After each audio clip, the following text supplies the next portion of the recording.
네, 오늘은 오직 주만 바라라, 오직 주만 바라라 라는 제목으로 하나님 말씀 전하도록 하겠습니다. 이게 제가 한 열 몇 살 때 무슨 유머집에서 본 얘기인데, 어떤 사람이 소를 끌고 산길을 가고 있었대요. 근데 하필이면 참 위태위태해버리는 외나무 다리를 지나게 됐답니다. 근데 그 사람이 불안함 가운데서도 그저 이렇게 잘 지나고 있는데, 갑자기 다리 중간에 왔을 때 거센 바람이 몰아쳐서 그와 그 소가 막 떨어지려고 그 위기 중에 처하게 됐대요. 그래서 그가 너무나도 다급한 나머지 하나님께 기도를 했답니다. 하나님, 제 목숨을 구해주시면, 제가 이 다리를 무사히 건너가게 해주시면 이 소를 팔아 하나님께 바치겠나이다. 그러자 하나님께서 마치 들으셨다는 듯이, 들으셨겠죠. 하나님, 바로 바람이 멈추고 그가 무사히 다리를 건널 수 있었답니다. 그러자 이제 다리를 막 건너고 한 5분간은 하나님 감사합니다, 은혜입니다 하고 기분이 좋았지만 5분 후부터 점점 기분이 나빠지기 시작했습니다. 왜냐? 소가 너무 아까웠기 때문이에요. 이 소가 이제 팔면 요새 시세로 한 7, 800만 원 하던데, 이거를 하나님께 바쳐야 된다는 게 너무 아까워진 겁니다. 그래서 시장까지 가는 길에 많은 갖은 생각을 하다가 묘수를 하나 발견하고 희낙낙해서 시장으로 갔답니다. 그래서 시장으로 가자마자 그가 가장 먼저 한 일이 뭐였냐면 닭을 한 마리 사는 거였대요. 그래서 닭과 소를 같이 가지고 시장에 가서 사람들에게 얘기했답니다. 닭 한 마리에 700만 원입니다. 닭 사세요, 닭 사세요 라고 얘기했어요. 그래서 닭 파는 사람들 틈에 그 사람이 있으니까, 아니 닭이 무슨 700만 원이나 합니까? 하고 사람들이 울었대요. 그래서 이 닭은 아주 귀한 닭이라서 700만 원에 판다고, 다만 이 700만 원짜리 닭을 사가시면 이 소를 10,000원에 드리겠다고, 패키지로 묶어 판다고 이렇게 얘기했답니다. 뭔 의도인지 모르시겠어요?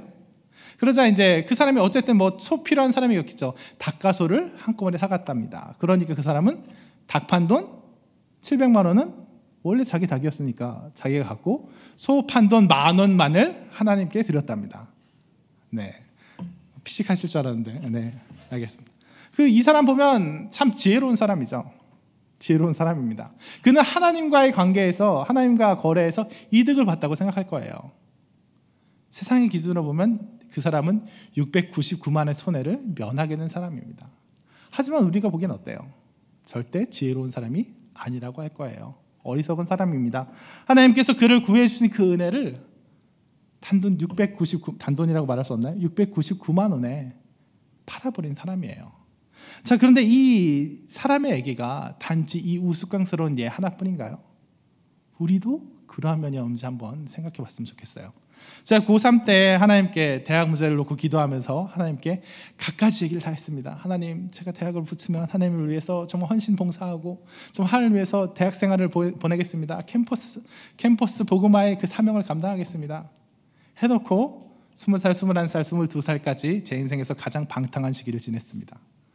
하나님께 고난만 찾아오면 하나님께 뭣도 하겠습니다 얘기도 하고, 하나님 때로는 어떤 공로도 내세우기도 합니다. 하나님, 제가 이제 3일째 금식 기도 중입니다. 일주일째 새벽 제단 쌓았습니다. 그러지만 막상 하나님께서 들어주시고 나면 어때요? 그 약속했던 모든 것, 화려하게 하나님 앞에 펼쳐 보였던, 들어주시면 제가 이렇게 할 겁니다 하고 화려하게 펼쳐 보였던 비전 다 없어지고 그냥 원래의 모습으로 되돌아가는 경우 얼마나 많은가요? 그래서 사실 저는 언제부턴가는 하나님께 기도할 때, 하나님 이 고난에서 저를 살려주십시오, 혹은 하나님 제 손을 들어주십시오 라고 기도할 때 차마 그 얘기를 못 하겠더라고요. 제가 그 말씀을 그렇게 하나님께 얘기한 걸 다 지키지 못한 적이 너무 많아서 그냥 하나님께 다른 얘기 안 하고 그냥 하나님 구해 주십시오, 살려주십시오 이 얘기만 합니다. 그런데 오늘 본문에는 참 이 10,000원의 소 판 사람, 700만 원에 닭 팔아서 그 699만 원 자기 주머니에 넣은 아주 대표적인 사람이 나와요. 그 사람이 누구죠? 바로 야곱입니다.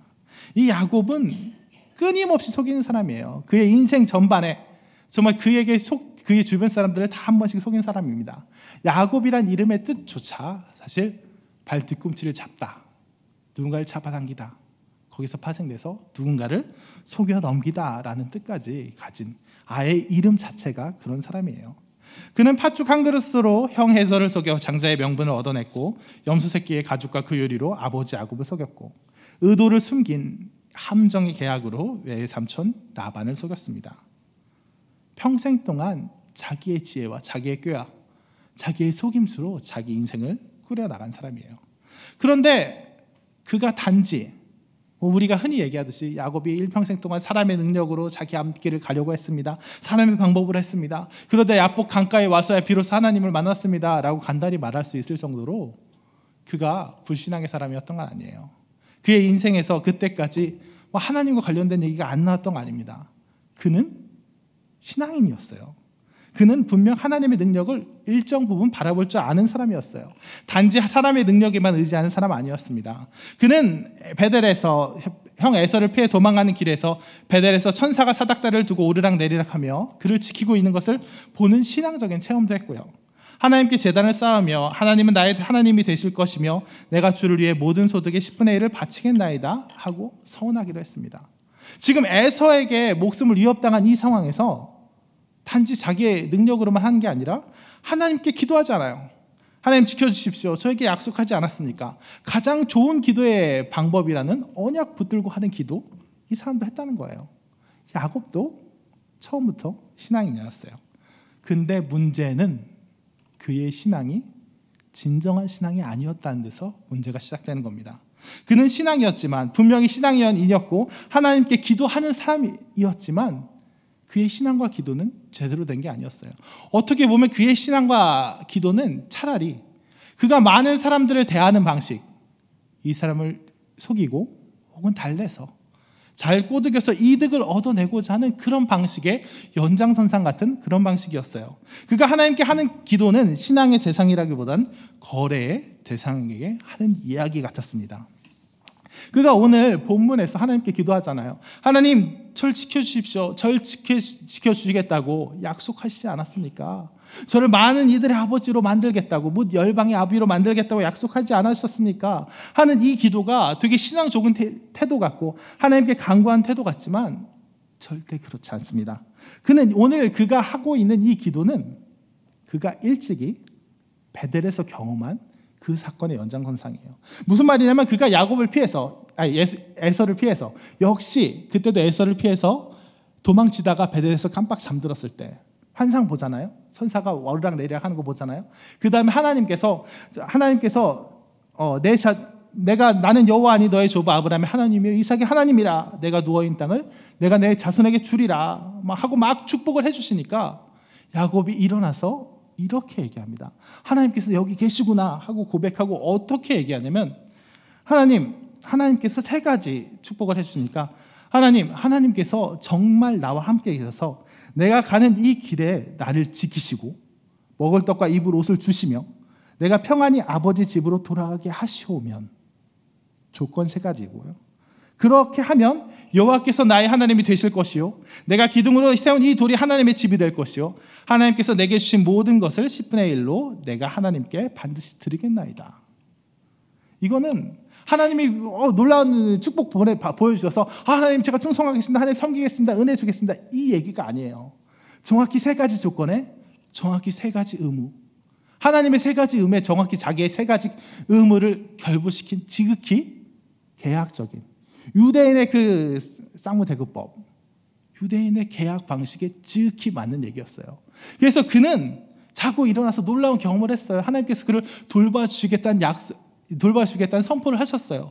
그러니까 그 선포가 그냥 흘려 지나가지 않기 위해서 그냥 개꿈이라고 하면 안 됩니다, 이거 분명히 계약 맺은 겁니다 하고 확정하기 위해서 하나님과 그 자리에서 계약을 맺은 겁니다. 계약을 시도하는 거예요. 하나님 말씀하셔서 이 세 가지, 내가 말씀드린 이 세 가지 지켜주시면 나도 이 세 가지 지키겠습니다. 그래서 오늘 본문에서 에서 위협 앞에서 한 기도는 하나님, 제가 하나님 의지합니다, 하나님 도와주십시오, 하나님 나의 하나님이지 않습니까 하고 경배하는 하나님께 한 기도가 아니라 계약의 당사자에게 한 이행 청구서예요. 하나님, 저 그때 약속한 거 다 지켰습니다, 11조 다 했습니다, 그러니 나를 지켜주십시오, 약속하지 않았습니까? 하나님을 전적으로 경배하지 않은 사람의 마치 계약 당사자의 이행청구서 같은 기도였습니다. 또 그렇게 기도 드리고 나서도 어때요? 그 기도 드리고 나서도 하나님을 신뢰하지 않아요. 그렇게 기도 드리고 나서 마음이 편해지지도 않습니다. 그렇게 기도 드리고 나서도 예물을 보내라, 한 떼와 두 떼, 세 떼 거리를 떼서 보내라, 혹 첫째를 쳐도 둘째, 셋째가 있지 않느냐, 혹 누구를 드리지 않느냐. 그렇게 내가 하는 모든 방법 다 쓰고 그럼에도 그렇게 하고 나서도 불안해하는 겁니다. 그러니까 야곱의 기도는, 야곱의 신앙은 전적으로 하나님을 경배하지도 않고 전적으로 하나님을 신뢰하지도 않는 거예요. 하나님은 그냥 내가 하나님이란 분이 있다는 건 알아요. 그 능력이 있다는 건 알아요. 하지만 다소간, 얼마간 나의 삶에 영향을 미칠 수 있는 그 정도의 하나님이라서 내가 하나님께 뭐 할 만큼 하고, 그럼 하나님도 나에게 할 만큼 해주시고, 그리고 만약 하나님께서 그만큼 못 해주시면, 내가 기대한 만큼 못 해주시면 나도 또 딴 주머니를 차야 되고, 이러한 일종의 무슨 보험과도 같은 그런 신앙이었습니다. 그런 결과 어떻게 됐나요? 그는 평생 돌고 돌아서 제자리였어요. 그가 나름대로 지혜를 짜내고 나름대로 사람들을 속여가면서 정말 이득을 취해보겠다고 갖은 애를 썼지만 그것들은 결코 그에게 성공을, 이득을 가져다 주지 않았습니다. 사기를 쳤어요. 그래서 성공하면 부자가 되고 그 인생이 나아져야 되는데 그러지 않았다는 거예요. 그가 아버지 야곱을 속이고 형 에서를 속여, 아버지 이삭을 속이고 형 에서를 속여서 장자의 명분과 축복을 모두 가져왔어요. 그래서 그가 장자로서 그 부귀영화를 누릴 수 있어야 될 것 같은데 어때요? 분노한 에서를 피해서 도망가야만 했어요. 그가 라반을 속여서 많은 부를 이루고 정말 두 때나 정말 거대한 부를 이뤄서 사기에 성공해서 그가 잘 먹고 잘 살 것 같지만 어땠어요? 야곱이 라반의 아들들이 하는 말을 들은즉 야곱이 우리 아버지의 소유를 다 빼앗고, 라반의 아들들이 그를 질투하여 해치려고 했어요. 그래서 야곱은 정말 그들의 질투를 피하기 위해서 20년 산 바단 아람, 거기를 떠나야만 했습니다. 이거 언약의 땅으로 귀환이니까 그렇지만 사실 인간적으로 보면 이건 귀환길이라기보다는 또 한 번 고향을 등진 거에 불과하잖아요. 내쫓긴 거잖아요. 거기 살면서 결혼하고 애도 12셋 낳고 이러면 거기가 이제 제2의 고향인데 거기에서 또 쫓겨난 겁니다. 그는 속임수로 사람들을 속여갖고 이득을 취했다고 하지만 늘 그 이유는 손해였어요. 오히려 그나마 또 이번에 도망치려면 자리나 치지 라반에게 또 따라잡혀서 죽일 뻔도 하고, 그 하나님께서 라반에게 죽이지 마라 해서 간신히 살아났어요. 그래서 간신히 다시 여기로 돌아왔는데 이번엔 어때요? 또 에서가 그에게로 온다는 소식이 들려온 겁니다. 무려 400명이나 되는 부하들을 이끌고 어쩌면 그를 죽이려고, 어쩌면 그를 해하려고 달려온다는 거예요. 그러니까 이 순간 그는 어떻겠어요? 다시 한번 20년 전 그때로 되돌아갔을 겁니다. 이삭과 리브가의 권유로 도망치듯이, 아니 진짜 도망쳐오던, 고향을 떠나 도망쳐오던 그 순간으로 돌아가 버리는 거예요. 20년간 내가 정말 가진 애를 쓰고 정말 가진 내 친척을 속여가면서까지 정말 가진 짓을 다 해서 내가 이만큼 이뤄왔는데 20년 지난 이후 다시 어떻게 되는 거예요? 또 똑같이 형 에서의 위협 앞에서 버들버들 떨어야 되는 그런 나약한 인간에 불과하다는 거 다시 깨닫게 되는 거예요. 정말 내가 20년 동안 정말 수고를 다 했는데 지금도 역시 난 여전히 도망자구나, 여전히 난 머리 하나 둘 곳 없구나 하고 좌절하게 되는 거예요. 더군다나 이제는 피해 도망가기도 힘듭니다. 다 어디 혼자 있을 때는 그냥 가뿐히 바단 아람 도망갔지만 이제는 어디 갈 데도 없어요. 이미 바단 아람에서 도망쳐 오는 길이잖아요. 근데 여기 또 에서가 옵니다. 어디로 피하겠어요? 그 마음속에 정말 착잡한 마음이 가득된 겁니다. 다시금 그때 그 도망자의 심경으로 두려워 떨게 되는 거예요. 내가 20년 동안 이렇게 저렇게 다 해왔는데 결국 이 자리구나 하고 마음이 1차로 무너지는 겁니다. 그리고 그런 그의 앞에 그의 인생을 바꿔놓을 놀라운 사건이 그때 시작되는 거예요. 누군가가 등장합니다. 본문에는 어떤 사람? 호세아에서는 천사로 나왔지만 결국에는 하나님이시죠. 성육신 하기 전에 예수 그리스도라고 많은 신학자들이 얘기합니다. 그가 등장했어요. 어떤 사람이 등장합니다. 그러자 야곱은 여태 그가 해오던 대로 반응해요. 남들을 속이고 자기 능력으로 그들이 가진 것을 뺏고 이득을 취하겠다는 그 태도 그대로 아직까지도 남아있던 그 옛사람의 습관으로 반응합니다. 뭐하죠? 그와 씨름하는 거예요. 능력을 거둬서 그 축복을 얻어내고야 말겠다고, 뭔가 존귀해 보이는 이 사람을 내 이 두 손의 힘과 능력으로 그를 붙들어서 기어이 그 축복을 내가 얻어내게 말겠다고 덤벼드는 거예요. 우리는 이삭이 좋아하고 사냥꾼인 에서를 엄청 남성적인 사람으로 생각하고, 야곱을 맨날 집에서 엄마의 리브가랑 그냥 부엌놀이나 하는 그런 약한 사람으로 생각하기 쉬운데, 그저 입만 산 뺀질이로 생각하기 쉬운데, 사실 야곱도 비상한 완력을 갖고 있는 사람이었습니다. 29장에 야곱이 라헬과 처음 만나는 장면을 보면, 야곱이 이제 라반이 사는 바단 아람에 가서 이제 양치고 있는 그 우물가에 가보니까 우물에 큰 돌이 덮여 있고 양떼가 3분이나 거기서 기다리고 있어요. 그래서 야곱이 이상해서, 야, 지금 날이 한창인데 빨리 양떼에게 물 먹이고 풀 뜯으러 가려면 바쁠 텐데 왜 물 안 먹이고 있냐 하니까, 그 사람들이 여기 우물이 귀하니까 이제 개인적으로 막 쓰지 말자고 해서 그렇게 정한 거겠죠. 그래서 여럿이밖에 옮길 수 없는 큰 돌로 이 우물 덮어놨으니까 사람 다 모여야 비로소 그 돌을 치우고 물 먹여서 갈 수 있다는 겁니다. 그게 규칙이라는 거예요. 야곱이 그 말을 듣고 있는데 라헬이 오니까, 야곱이 거기서 라헬한테 이제 한눈에 반해서 잘 보이고 싶었던지 번쩍 그 돌을 굴려다가 치우고 라헬에게 물을 먹여줘요. 이 놀라운 광경에, 정말 이 남성미 넘치는 이 광경이 다들 어기 나갔는지 규칙 어겼다고 시비 거는 목자들도 하나도 나오지 않습니다. 야곱도 나름 엄청난 힘의 소유자인 거예요. 그러니까 야곱이 물론 야곱이 이 사람과 어떤 사람의 씨름이 누구의 제의로 이루어졌을지는 성경에 안 나오죠. 야곱이 먼저 했을 수도 있고 혹은 어떤 사람이 먼저 했을 수도 있어요. 다만 중요한 건, 만약 그 반대를 할지라도, 그 사람이 제의했다 할지라도 야곱은 그를 매우 기뻐하면서 받아들였을 거라는 거예요. 나의 이 힘으로 그를 무릎 꿇리고 그가 내게 축복하게 만들겠다, 무언가라도 얻어내겠다 하고 생각했을 거예요. 하지만 또 어떻게 되죠? 이번에도 안 됩니다. 날이 새도록 씨름해도 안 돼요. 그 상대가 너무 완강해서 도저히 이길 수 없습니다. 그러던 중에 오히려 급기야 날이 새려고 하자 그가 손을 뻗어서 야곱의 허벅지 관절을 치고, 그러자 허벅지 관절이 순식간에 부러져 버립니다. 사실 그 어떤 사람이 마음만 먹으면 언제나 그를 이기고 자리를 뜰 수 있었다는 것이 드러나요. 그 사실을 깨닫는 순간 이제 야곱의 손에서 모든 힘이 빠져나갑니다. 절망감이 그를 사로잡아요. 그는 이제 그 사람을 이길 수 없는 사람일 뿐더러, 그 사람에게 축복을 얻어내지 못하는, 씨름에서 패배하는 사람일 뿐더러 앞으로 닥쳐올 에서의 위협에 대해서도 전혀 능동적으로 대처하지 못하게 되었으니까요. 이제 이 다리 가지고 어디로 갑니까? 이제 도망도 못 갑니다. 이미 에서의 위협 앞에서 20년간 내가 애써왔던, 정말 아비를 속이고 형을 속이고 삼촌을 속여서까지 내가 얻어내왔던 것들이 이제는 아무런 도움이 못 돼서 나를 전혀 지켜주지 못한다고 1차로 무너져서 내 아내와 가족들 다 보내고 홀로 남아서 전전긍긍하던 그가 또다시 어떤 사람이 나타나서 내가 그나마 자신 있던 완력으로 다시 한번 덤벼들었다가 그마저도 못하게 돼서 철저히 절름발이가 돼서 철저히 무력한 자가 돼서 이제는 정말 방법이 없노라 하고 정말 구석으로 몰릴 대로 몰려있던 그의 마음이 기어코 지치고 무너져 버리는 겁니다.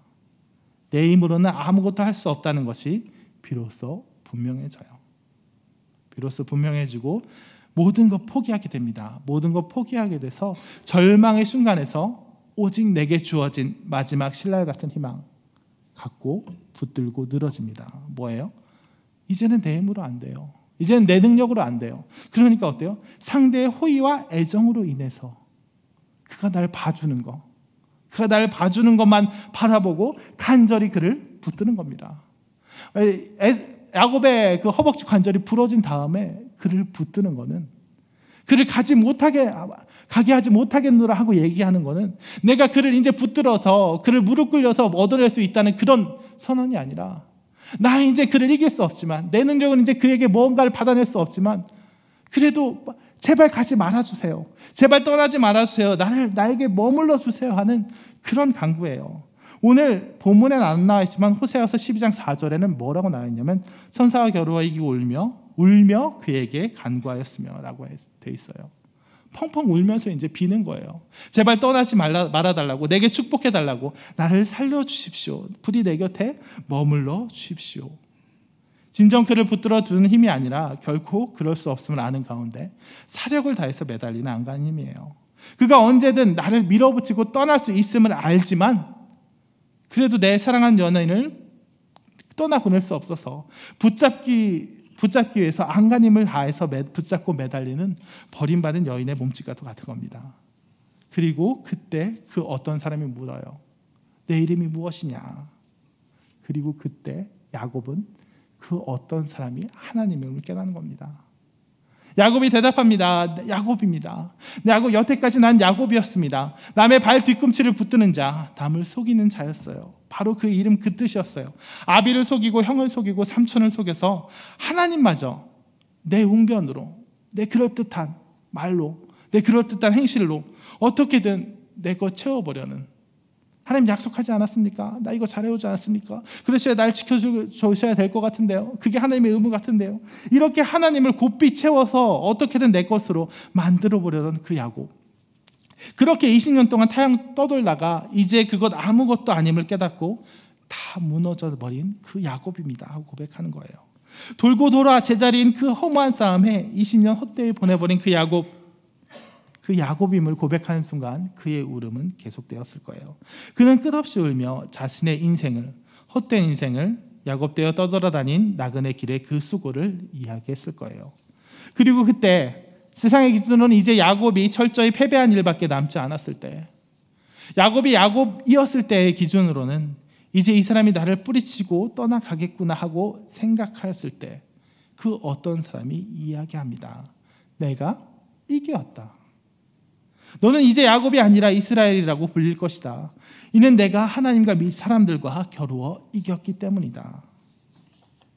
이스라엘의 앞부분 이스라는 우세하다, 씨름하다는 뜻의 사라가 변형된 거고, 뒷부분 엘은 하나님의 이름인 엘로힘입니다.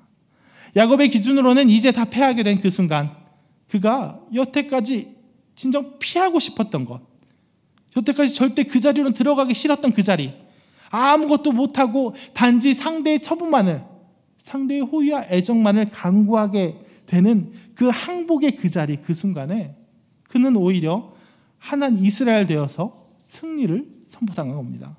그가 그렇게 얻어내고자 한 하나님의 축복이, 그 능력이 바로 그곳, 그가 그것을 얻어낼 능력이 없음을 고백한 그 자리에서 오히려 임한 거예요. 나 그럴 자격이 없습니다. 그럴 능력이 없습니다. 고백하는 그 자리에 오히려 그것이 주어진 거예요. 하나님이 원하시는 것, 하나님의 기준으로 택한 백성이 하나님께 이길 수 있는 방법은 오직 그것, 무력함을 고백하고 오직 상대의 애정과 호의만 바라는 그것에 있었기 때문입니다.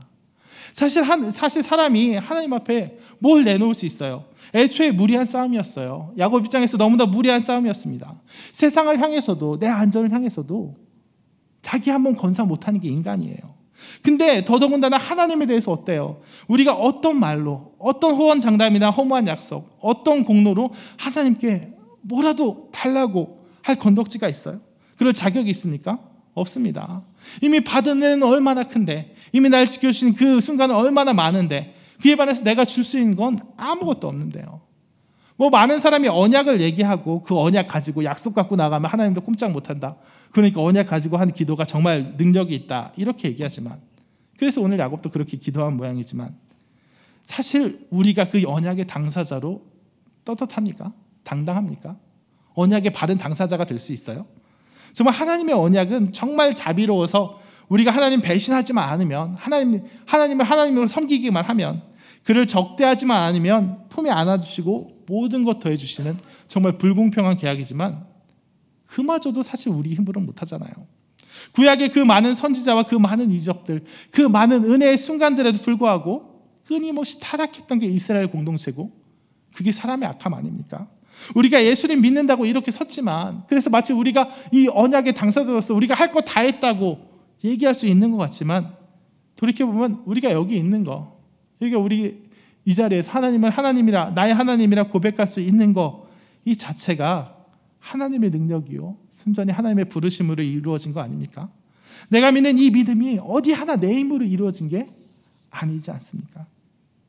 하나님과 우리의 언약은 하나님의 의무가 아니라 반대편 우리의 의무도, 우리가 하나님을 섬기는 그 자체도 우리의 힘이 아니라 하나님의 힘으로 이루어지는, 하나님께서 우리에게 지킬 힘 하나하나까지 책임져 주셔서 네가 언약을 지킬 수 있게 해줄게. 그래서 언약을 벗어나지 않게 해줄게.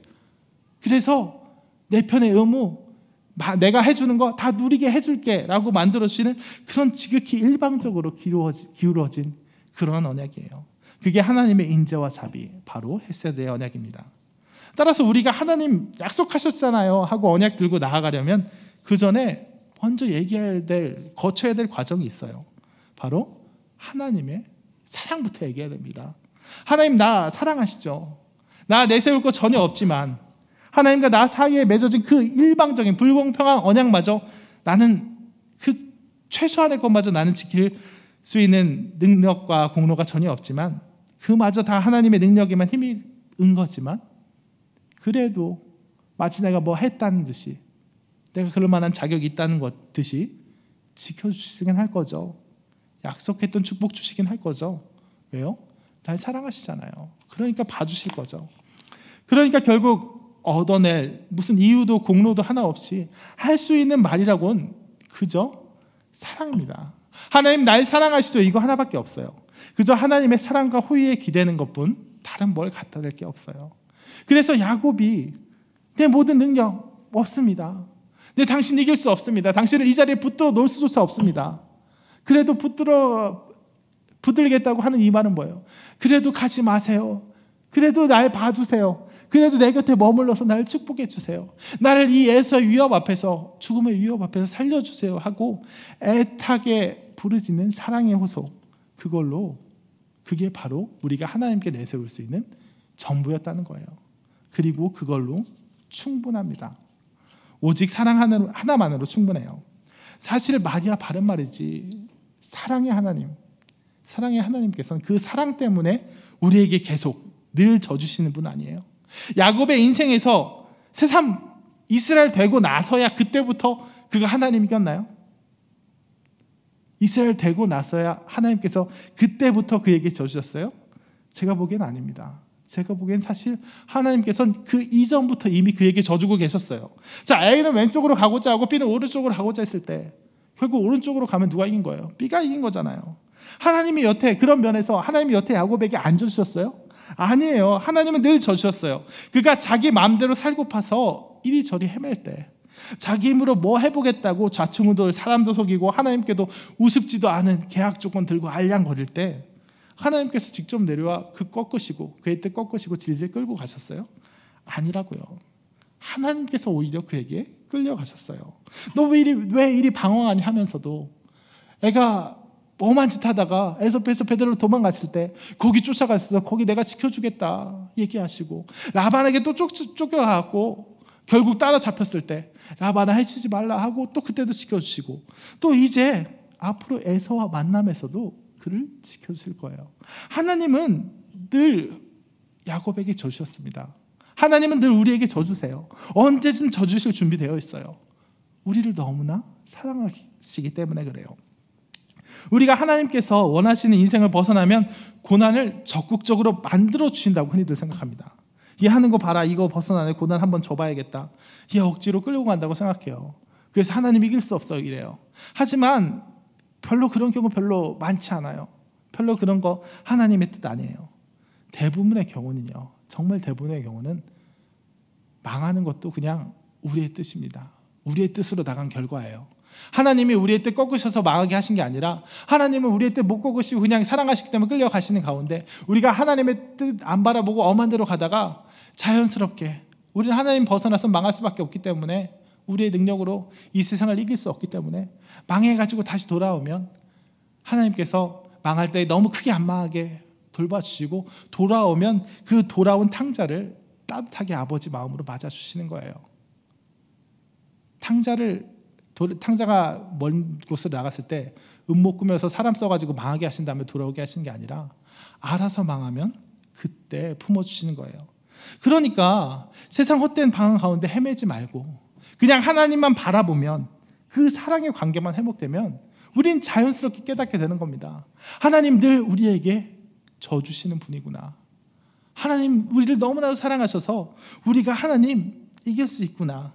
자연스럽게 깨닫게 돼요. 하나님은 늘 져주시는 분, 그러한 큰 사랑의 분이라는 거 깨닫게 됩니다. 내 것으로 뭐 해보려고 하지 않고 그냥 하나님만 바라보면 그때 우리는 이기는 거예요. 다른 것에 눈 팔려서 이리저리 헤맬 때는 승리가 보이지 않지만 하나님 바라보면 바로 승리가 보이는 겁니다. 그런 면에서 오늘 이 일이 일어난 장소를 야곱이 뭐라고 얘기합니까? 분이엘이라고 얘기해요. 분이엘, 하나님의 얼굴이라는 뜻입니다. 하나님을 대면하였다는 뜻이에요.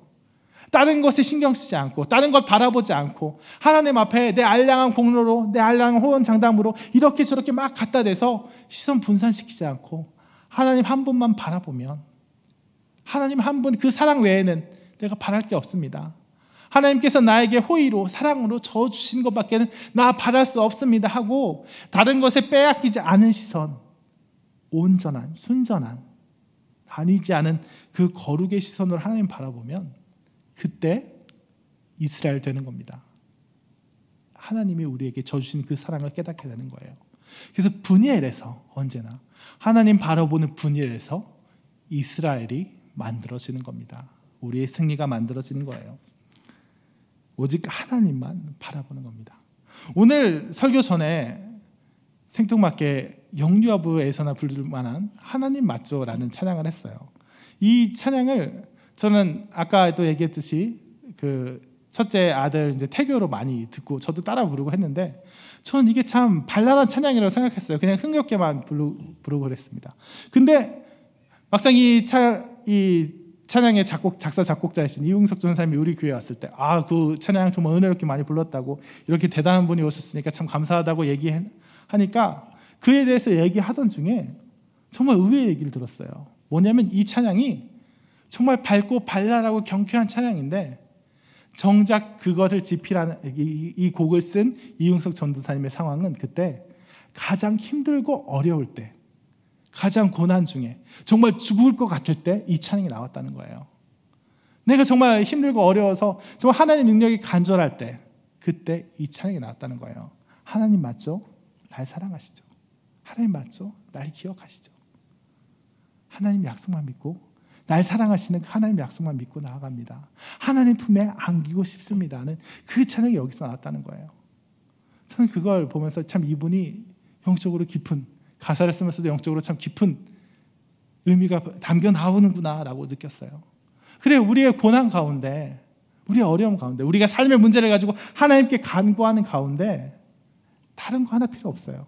내가 여태까지 해왔던 공로나 내가 하나님 이거 주시면 어떻게 하겠습니다 하는 쓸데없는 호언장담이나 내가 교회에서 감당하고 있는 어떤 직분이나 내가 다른 사람들에게는 뭐 그럴듯하게 마치 믿음 있는 것처럼 내가 막 이런 것도 내 마음에 이런 것도 있고 저런 것도 있고 하나님께서 나에게 능력 주시면 이러기를 원하고 이런 겉껍질들 그 치장들 아무 필요 없습니다. 오직 하나님만 바라는 거예요. 나는 무력합니다. 나는 할 수 없습니다. 다만 하나님의 그 사랑만 바라보고 나아갑니다. 하고 나아갈 때 그 나뉘어지지 않은 시선이 우리가 하나님을 이기게 합니다. 하나님께서 늘 져주시는 그 사랑으로 우리가 들어가게 되는 거예요. 말씀을 정리하도록 하겠습니다. 우리는 많은 것들에 종종 시선을 나누곤 합니다. 하나님 앞에 나올 때 정말 많은 겉껍질, 겉치레들, 겉치장들의 시선 빼앗기기도 하고요. 정말 내가 어떤 것 해보겠습니다. 정말 내가 어떤 마음의 비전, 하나님이 주신 비전이라고 말하고 내가 말한 정작은 실체는 내가 마음에 품은 내가 생각한 그 비전으로 하나님 모셔오려고 합니다. 하지만 그 모든 것들 다 허무한 거라는 거예요. 내 싸움, 내 지혜로 하는 싸움, 내 능력으로 하는 싸움. 야곱이 20년간 정말 허무한 싸움 행하다가 결국 돌고 돌아 그 자리인 것처럼 우리의 능력으로 우리의 지혜로 하나님보다 앞서서 나아가는 그 싸움은 다 모두 허무한 싸움입니다. 오직 하나, 오직 하나. 하나님께서 우리를 사랑하시는 그 사실만 바라보고 그것만 붙들고 다른 뜻이 아닌 내 뜻과 지혜가 아닌 하나님의 뜻과 지혜로 우리를 사랑하시는 하나님께서 인도해 주신 그 길로 나아가고자 다짐할 때 그때 하나님께서 우리를 이끌어 주시고 더 없는 승리의 길로 인도해 주실 줄 믿습니다.